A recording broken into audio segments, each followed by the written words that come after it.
Shrimad AC Bhaktivedanta स्वामी प्रभुपाद इस आंदोलन के प्रणेता और अपने जीवन के अंतिम क्षणों तक इसकी आधारशिला। विश्व के लाखों व्यक्तियों तक इन्होंने यह आंदोलन पहुंचाया।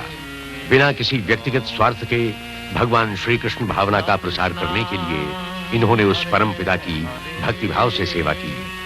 आंदोलन से समाहित रहने पर भी लोगों का ध्यान इनकी उपलब्धियों तथा आदर्श चरित्र की ओर गया। विश्व के विद्वानों और धर्मगुरुओं ने इनके योगदान को सराहा। लाखों लोगों ने अपने प्रेम पूरित मन से इन्हें अपना प्रिय मित्र, शुभचिंतक स्वीकार किया। श्रील प्रभुपाद की पुण्य स्मृति में इनके शिष्यों ने अमेरिका में पश्चिम वर्जीनिया की पहाड़ियों पर एक अद्वितीय स्मारक बनाया, जहां आज लाखों यात्री हर वर्ष जाते हैं। जिनके बिखरे जीवन को श्रील प्रभुपाद ने संवारा था, वे लोग अन्य विधियों से भी इनके प्रति अपना स्नेह, श्रद्धा और सम्मान व्यक्त करते हैं। हरे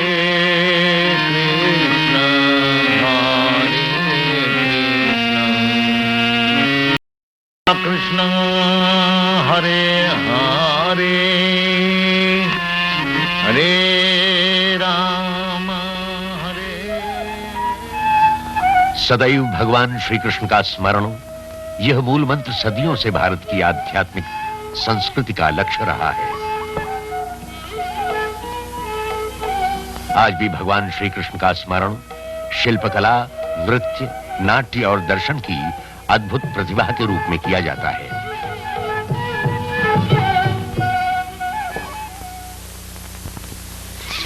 कलकत्ता 1896, भारत की राजधानी और अंग्रेजी साम्राज्य का मुकुट। विशाल भवनों, विस्तृत सड़कों और मनोरम उद्यानों का संगम। यही वो नगर है जहां अभय चरणारविंद भक्तिवेदांत स्वामी का जन्म हुआ। इनके संपन्न परिवार का लक्ष्य व्यापार था, परंतु ये स्वयं जन्म से ही भगवान श्री कृष्ण के परम भक्त थे। अपने बाल्यकाल से ही वे अपने पिता के साथ राधा कृष्ण मंदिर में नियमित जाते थे। 4 वर्ष के होते होते वे अपनी इच्छा से अपने ही घर में श्री राधा कृष्ण की पूजा करने लगे थे। भगवान श्री कृष्ण की स्तुति में जब परंपरागत रथ यात्रा निकलती तो अभय शरण भक्ति विह्वल हो जाते। फिर ये अपने पिता की सहायता से रथ यात्रा का उत्सव अपने घर में ही मनाते। 8 वर्ष की आयु में अभय चरण पास के मुट्टीलाल सील स्कूल में प्रवेश लेते हैं और स्नातक उपाधि के लिए कलकत्ता के प्रतिष्ठित महाविद्यालय स्कॉटिश चर्च कॉलेज के विद्यार्थी बनते हैं। उन दिनों महात्मा गांधी सारे देश में अंग्रेजों के विरुद्ध बहिष्कार आंदोलन की तैयारी कर रहे थे। भारतीय संस्कृति एवं भारतीयों के प्रति अंग्रेजों की दमन नीति की प्रतिक्रिया अभय चरण के संवेदनशील मन पर भी होती है। वो प्रारंभ से ही गांधी जी के इस आंदोलन के समर्थक बन जाते हैं। परंतु 1922 में अभय चरण भगवान श्री कृष्ण के अनन्य भक्त श्रील भक्ति सिद्धांत सरस्वती गोस्वामी के संपर्क में आते हैं और उनके जीवन का मार्ग बदल जाता है। श्रील भक्ति सिद्धांत स्वयं आध्यात्मिक गुरुजनों की उस शिष्य परंपरा में से थे जिसका संबंध भगवान श्री कृष्ण से है। वे अभय चरण के मन पर यह अंकित करते हैं कि देश का उत्थान भगवान श्री कृष्ण के आध्यात्मिक संदेश द्वारा ही संभव है। इससे अधिक महत्वपूर्ण और कुछ नहीं है। वे अभय चरण को परामर्श देते हैं कि भगवान श्री कृष्ण भावना का पश्चिमी देशों में प्रसार करें। अभय चरण सुनते हैं और अत्यंत प्रभावित होते हैं। इस समय तक अभय चरण का परिवार बढ़ जाता है। वे इलाहाबाद जाते हैं और वहां एक औषधालय सफलतापूर्वक चलाते हैं। इस उत्तरदायित्व के बीच भी उनके मन में अपने आध्यात्मिक गुरु के शब्द निरंतर गूंजते रहते हैं। 1933 में वे श्रील भक्ति सिद्धांत सरस्वती गोस्वामी के शिष्य बनते हैं, जो उनके विषय में टिप्पणी करते हैं। अवसर मिलते ही यह भक्त सब कुछ करेगा। 3 वर्ष बाद श्रील भक्ति सिद्धांत भौतिक जगत से विदा लेते हैं, परंतु विदा लेने के पूर्व अभय चरण को स्मरण कराते हैं। युद्ध के पश्चात अभय चरण झांसी पहुंचकर एक भक्त संघ की स्थापना करते हैं। अंतरराष्ट्रीय संगठन की नियमावली भी तैयार करते हैं, जिसके अनुसार सदस्यों के लिए शांतिमय तथा हरि समर्पित जीवन अनिवार्य है। उनके प्रथम शिष्य आचार्य प्रभाकर इस प्रकार उनका स्मरण करते हैं। दीक्षा लेने के लिए उन्होंने प्रश्न किया यदि तुम सिगरेट पीते हो तो छोड़ दो, यदि तुम तामस आहार करते हो तो छोड़ दो, और मदिरा मांस आदि खाते हो तो छोड़ दो, मैं तुम्हें अपना शिष्य बना सकता हूं। ऐसे लोग बहुत कम मिले और वे लोग सब चले गए। तब उन्होंने कहा कि इस देश में अभी कृष्ण भावना का विस्तार नहीं, मुझे इस देश से बाहर जाना होगा, वहां लोग मुझे मिलेंगे, जब लौट कर आऊंगा तो फिर इस देश में कृष्ण भावना का काम चलेगा। के अनुसार 55 वर्ष की आयु में अभय चरण पारिवारिक जीवन से मुक्त होते हैं और उसके 5 वर्ष बाद संन्यास ग्रहण करते हैं। अब वे ऐसी भक्ति वेदांत स्वामी के नाम से जाने जाते हैं। उनका निवास वृंदावन में स्थित मध्ययुगीन श्री राधा दामोदर मंदिर है, जहां वे एकाकी अपने गंभीर अध्ययन व लेखन में लगे हैं। यह वृंदावन ही था जहां 50 सदियों पूर्व भगवान श्री कृष्ण ने अपनी लीला का प्रदर्शन किया था, और तभी से साधुजन इस वे लिखते हैं, हमारे नेताओं ने चतुराई से भारतीय अध्यात्म के कोश को एक ओर रख दिया है और पाश्चात्य भौतिकता का अनुकरण कर रहे हैं। इसके कारण जनमानस अधिक दुखी है, क्योंकि मानव जीवन में आध्यात्मिक पक्ष से अधिक महत्व कालयों में रखे जाएं। सिंधिया जहाजरानी कंपनी की अध्यक्षा सुमति मुरारजी उनके प्रकाशनों के लिए आर्थिक सहायता देती हैं और उनकी अमेरिका यात्रा का प्रबंध करती हैं। सुमति मुरारजी के शब्दों में, और एक दिन उन्होंने मुझसे अमेरिका जाने की इच्छा प्रकट की। मुझे आश्चर्य हुआ। मैंने कहा, स्वामी जी आप वहां मत जाइए, आप वृद्ध हो गए हैं, वहां की सर्दी आप सहन नहीं कर पाएंगे। फिर भी उन्होंने अपनी इच्छा नहीं बदली, इसलिए मैं मान गई। मैंने जलदूत जहाज से उनकी यात्रा का प्रबंध कर दिया। जल यात्रा के समय जिस दिन उनका जहाज स्वेज में था, उसी दिन भगवान श्री कृष्ण का जन्मदिन था। उन्होंने जहाज के सभी यात्रियों, चालकों तथा अधिकारियों को एकत्र किया, उन्हें श्लोक सुनाए और प्रसाद बांटा।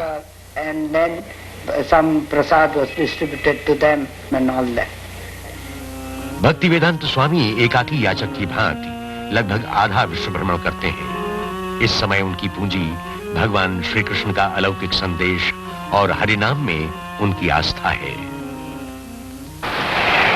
जलदूत की यात्रा उनके लिए कठिन परीक्षा सिद्ध होती है। भक्ति वेदांत स्वामी समुद्री जल रोग से पीड़ित होते हैं। उनकी छाती में असह्य पीड़ा होती है। 2 दिनों में 2 बार हृदयाघात होता है, परंतु वे धीरे धीरे स्वस्थ होते हैं और लिखते हैं, आज मुझे अच्छा लग रहा है, परंतु वृंदावन से अलग होना मुझे खल रहा है। मेरे पास कोई योग्यता नहीं, फिर भी इन संकटों के बीच मुझे अपने आध्यात्मिक गुरु की आज्ञा का पालन करना है।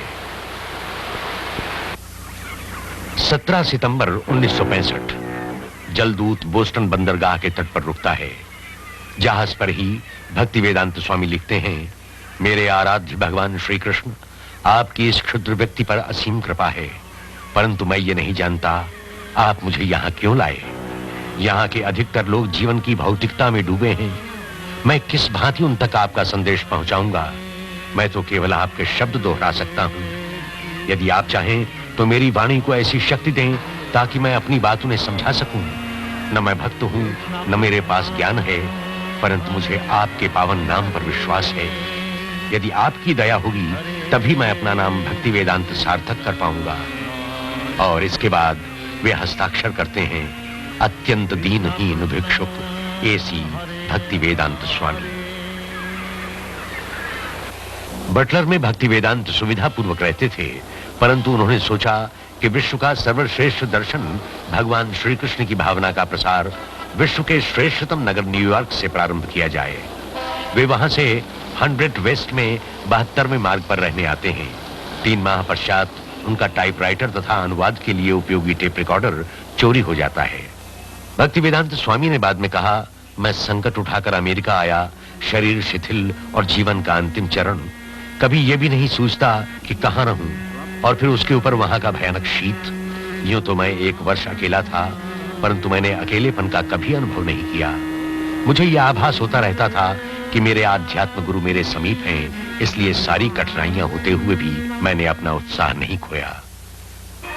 भक्ति वेदांत स्वामी अमेरिका उस दशक में पहुंचे जब सारे वातावरण में असंतोष व्याप्त था। जाति भेद को लेकर वियतनाम में चल रहे युद्ध के प्रति असंतोष था। असंतोष उन स्वार्थमय नीतियों के कारण भी था जो देश विदेश में चलाई जा रही थी। दुशासन से निराश होकर वहां के तरुणों ने एक विरोधी संस्कृति का सूत्रपात किया था। जब भक्तिवेदांत स्वामी अमेरिका पहुंचे, वहां तत्कालीन परिस्थिति के प्रति एक विद्रोह था और लोग विकल्प की खोज में लगे थे।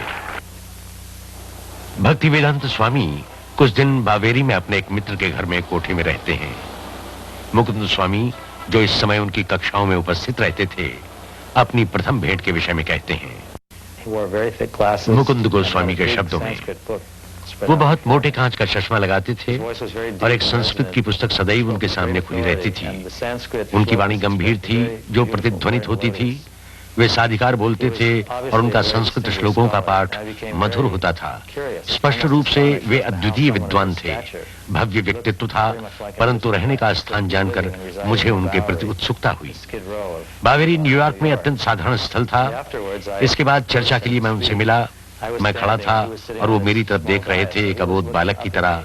मैंने अनुभव किया वो मुझे समय दे पाएंगे। वैसे भी उन्हें समय की कमी नहीं थी। मैंने प्रश्न किए, उन्होंने उत्तर दिए।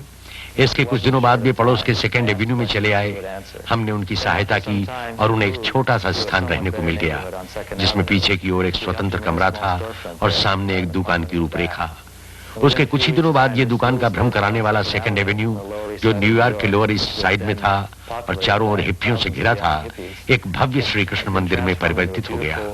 मुझे स्मरण है वहां एलन गिल्सबर्ग ने आना शुरू किया था।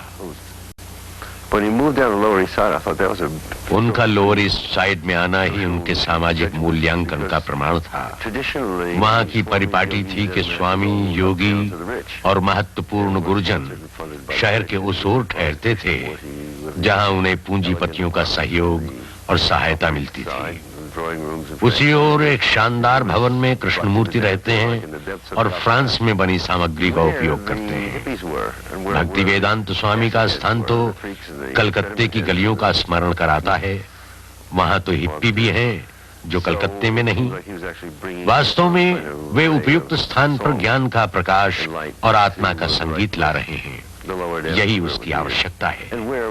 उस स्थान की एक विशेषता और है, सन 60 के दशक में वो बौद्धिकता का केंद्र था और अब लगता है कि बौद्धिकता वहां लौट रही है।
मुझे एक मित्र ने सूचना दी कि टॉमकिंस स्क्वायर में तृतीय गुरुवार को एक स्नेह उत्सव है। मुझे याद आया कि मैं भी किसी योग्य गुरु की खोज में हूँ, तो मुझे भगवान श्री कृष्ण ने वहां भेज दिया। मैं उनसे मिला, कुछ प्रारंभिक औपचारिकता हुई और मैंने समझ लिया कि स्वामी जी के मन में कुछ अवश्य है। I came here in America in September 1965. Srila Prabhupada के शब्दों में, मैं सितंबर 1965 में अमेरिका आया। सड़कों पे भटक रहा था।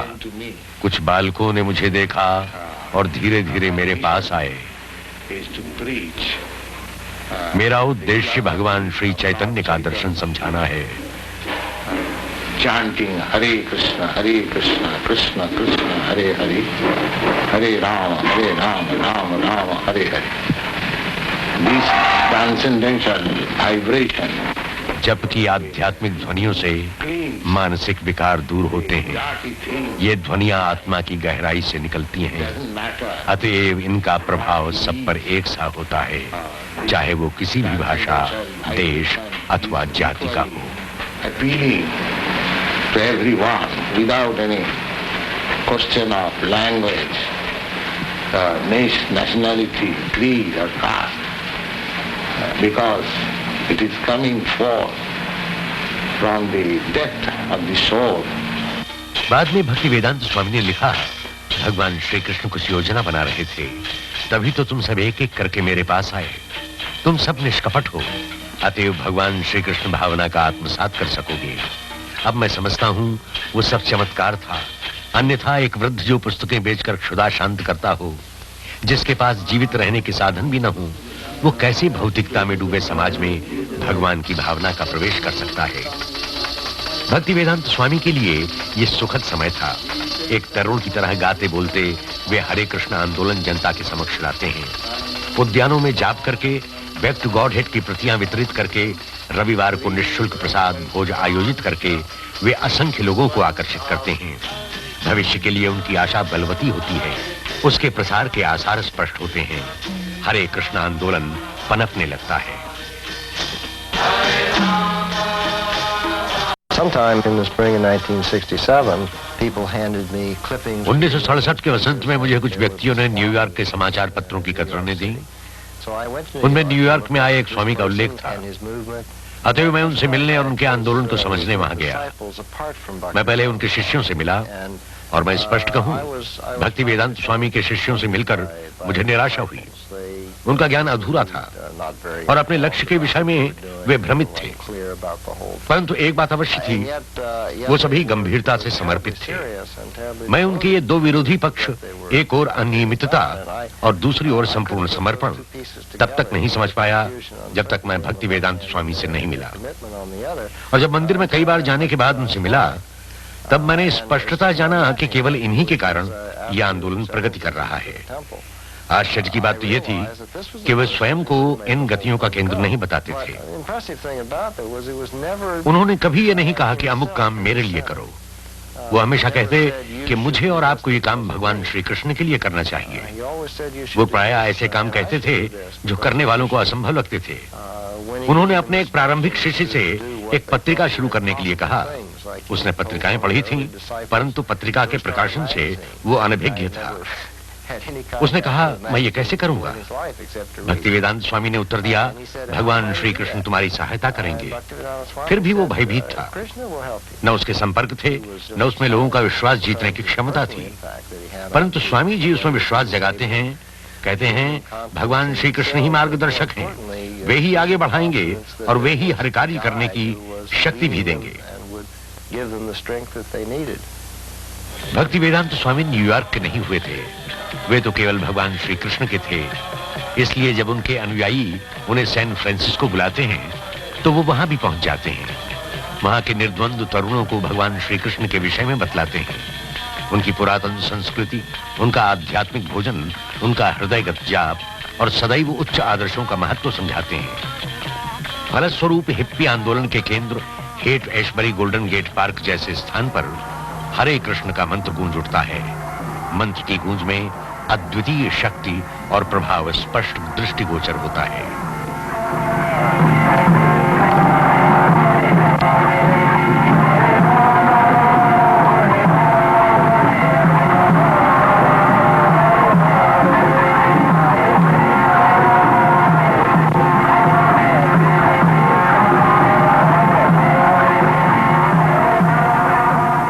न्यूयॉर्क में भक्ति वेदांत स्वामी निष्कपट अनुयायियों को एकत्र करते हैं और हरे कृष्ण आंदोलन गतिमय होने लगता है।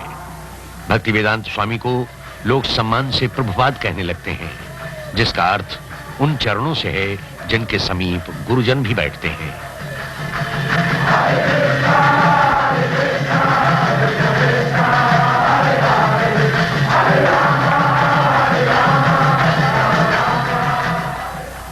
मॉन्ट्रियल से प्रभुपाद 6 शिष्यों को मंदिर की स्थापना के लिए लंदन भेजते हैं। यमुना देवी दासी स्मरण करती हैं। So we went to London that fall, and Although we had no permanent place of residence and we were completely dependent on Krishna. तो हम लोग लंदन पहुंचे। हमारे पास रहने का कोई स्थान नहीं था। हम भगवान श्री कृष्ण पर पूरी तरह निर्भर थे। हमारे पास वो उत्साह था जो श्रील प्रभुपाद ने हमें मॉन्ट्रियल में प्रदान किया था। वही विश्वास और उत्साह लिए हम जॉर्ज हैरिसन के पास गए, जो उस समय बीटल्स के सदस्य थे। वो इतने मनोहर व्यक्ति थे कि हरे कृष्ण मंत्र को सुनते ही हमसे घुल मिल गए और बोले, हम उस मंत्र का रिकॉर्ड बनाएंगे। हमने रिकॉर्ड तैयार किया। उन्होंने उसमें पार्श्व संगीत भी दिया। रिकॉर्ड जनता के मध्य आया और एप्पल ने हमारे भ्रमण का कार्यक्रम बनाया। हम जर्मनी और फ्रांस गए। दूरदर्शन ने हमारे कार्यक्रम को समय दिया। संडे टाइम्स पत्र ने हम पर आलेख प्रकाशित करने की इच्छा प्रकट की और हमने श्रील प्रभुपाद को तार से सूचित किया, कृष्ण भावना से लंदन चकित। Krishna consciousness startles London. Krishna भावना की दार्शनिक यश से प्रभावित होकर जो भी श्रील प्रभुपाद के पास शिष्य होने आता था, वो इसे स्वीकार करते थे। हिंदुओं की कट्टरता के आधार पर नहीं, वरन योग्यता और सच्चाई के आधार पर उसे ग्रहण करते थे। भारतीय आध्यात्मिक जीवन के इतिहास में आज तक ऐसा नहीं हुआ। इस दुष्टर कार्य की ओर किसी ने साहस भी नहीं किया कि पाश्चात्य देशवासियों को परिवर्तित कर उन्हें पूरी तरह भगवान श्री कृष्ण का भक्त बनाए। परंतु अपनी अतुलनीय आध्यात्मिक शक्ति और ईश्वरीय कृपा से वे सफल हुए।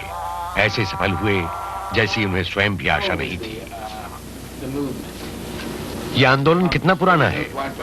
ऐतिहासिक दृष्टिकोण से यह लगभग 5000 वर्ष पुराना है। क्यों पाश्चात्य जगत अब इसकी ओर आकर्षित हो रहा है? इधर कुछ वर्षों से ही पाश्चात्य जगत पर इस आंदोलन का प्रभाव पड़ रहा है। ऐसा क्यों? पाश्चात्य देशों की तरुण पीढ़ी निराश और कुंठित है। हिप्पी आंदोलन इसका प्रमाण है। इसलिए जब उन्होंने कोई वास्तविक आधार पाया तो उसे ग्रहण कर लिया।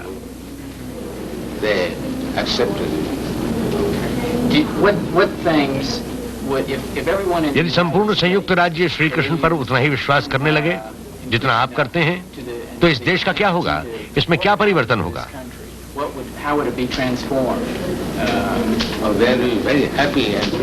लोग अत्यंत प्रसन्नता और शांति से रहेंगे। उसके बाद यहाँ हिप्पी नहीं रहेंगे। आप हिप्पी किसे कहते हैं? वो जो धूम्रपान करता है। आप मुझसे अधिक जानते हैं। कुछ असामान्य, विलक्षण।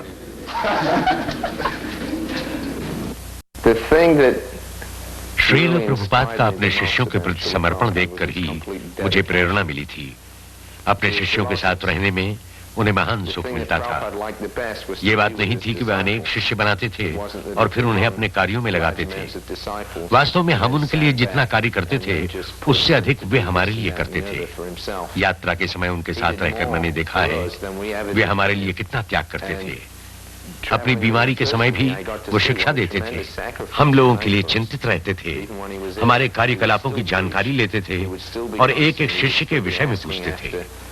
हमारी व्यक्तिगत आवश्यकताओं के लिए भी समय निकालते थे। प्रभुपाद हम लोगों से पृथक नहीं थे। उनकी इच्छा थी कि हम लोग उन्हें उस स्नेह का प्रतिदान दें जो स्नेह वो हमेशा हमें देते थे। और जब हम उनके स्रोत का प्रतिदान उन्हें देते थे तो हमें उनका स्नेह और भी अधिक मिलता था। जहां तक मेरे व्यक्तिगत अनुभवों का संबंध है, मैंने श्रील प्रभुपाद में एक ऐसा व्यक्तित्व पाया है जिस पर मैं अपना सब कुछ सच्चाई से बलिदान कर सकता हूँ। श्रील प्रभुपाद के दृष्टिकोण से भगवान श्री कृष्ण भावना न कोई विश्राम के क्षणों का दर्शन है और न ही कुछ समय का धर्म। वो तो जीवन की अबाध गति है, अविरल धारा है। वो श्रेष्ठतम संस्कृति भी है जो मनुष्य की राजनैतिक, आर्थिक तथा सामाजिक समस्याओं का अंत कर सकती है। अपने इस स्वप्न को साकार करने के लिए श्रील प्रभुपाद 12 वर्षों में विश्व की परिक्रमा 14 बार करते हैं और अपने अनुयायियों को प्रेरणा देते हैं। जिज्ञासुओं से भगवान श्री कृष्ण भावना पर चर्चा करते हैं। श्रील प्रभुपाद के शब्दों में, वास्तव में हमारी व्यक्तिगत निधि कुछ नहीं है, जो है सब भगवान का है।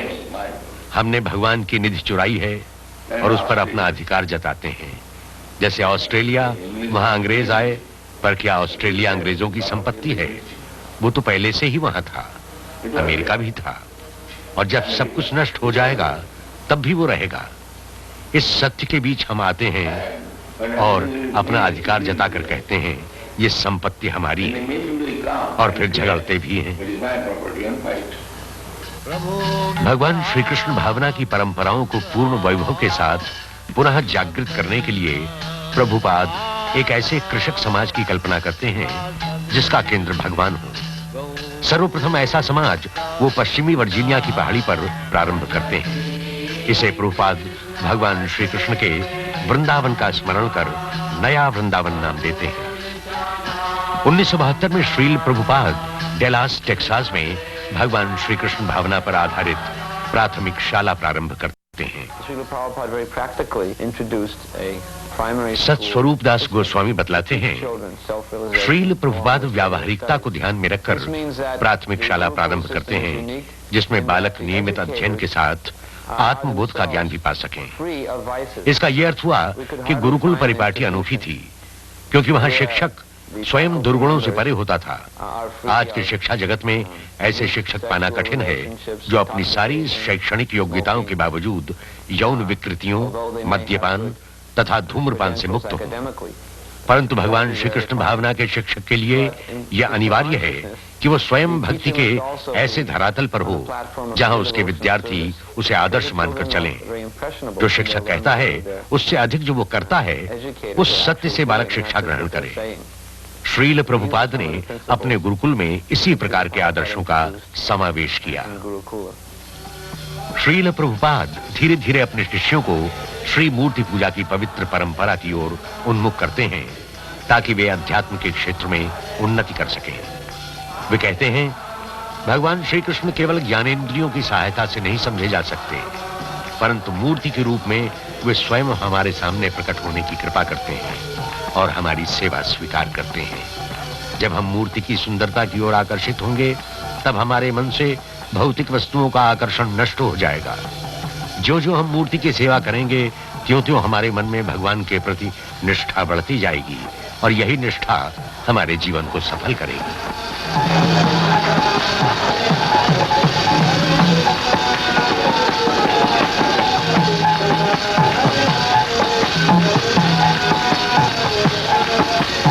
मेलबोर्न, ऑस्ट्रेलिया में श्रील प्रभुपाद भगवान श्री कृष्ण के पावन अवतार भगवान श्री चैतन्य की आराधना करते हैं।